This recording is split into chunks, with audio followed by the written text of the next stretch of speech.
अनंतकोटी ब्रह्मांड नायक राजाधिराज योगीराज परब्रह्म श्री स्वामी समर्थ महाराज की जय. नमस्कार मित्रांनो, मी आपल्या स्वामी सेवा मार्ग या यूट्यूब चॅनलवरून मी तुम्हाला सेवा पितरांची म्हणजेच त्रिपिंडी या पूजेबद्दल माहिती सांगणार आहे. तेव्हा माझा व्हिडिओ लक्षपूर्वक ऐका. हा विधी केव्हाही केला तरी चालतो, परंतु अमावस्येला केल्यास तो जास्त फलप्रद होतो. हा विधी पितृदोषासाठी असला तरी त्या घराण्यातल्या मृतात्म्यांच्या सद्गतीसाठी असतो.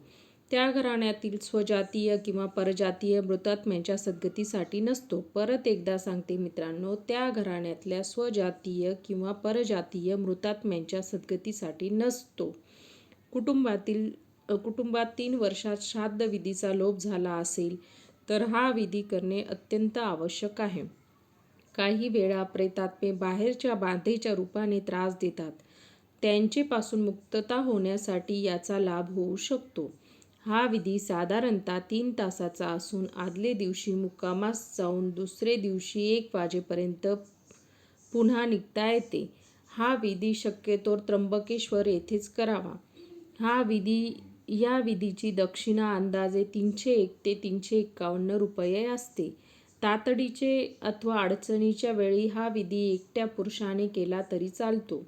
या विधीसाठी अमावस्येच्या खालोखाल 5, 8, 11, 13, 14 या दोन्ही पक्षातील तिथी चालतात. तसेच तातडीचे असल्यास एकादशी सोडून केव्हाही केला तरी चालतो. स्त्रियांनी हा विधी गुजरातमध्ये सिद्धपूरच्या मातृगयेस करावा. अर्थात घरी पुरुष व्यक्ती नारायण नागबळीच्या विधीसाठी नसल्यास करावा. अलीकडे प्रेतकर्म म्हणजे प्रेताचे समंत्र दहन व पुढील उत्तर पद्धतीपर्यंतची श्राद्धे योग्य प्रकारे होत नसल्यामुळे त्या कुटुंबातील ज्येष्ठ पुरुषाने निदान 5 वर्षातून एकदा तरी हा विधी करावा.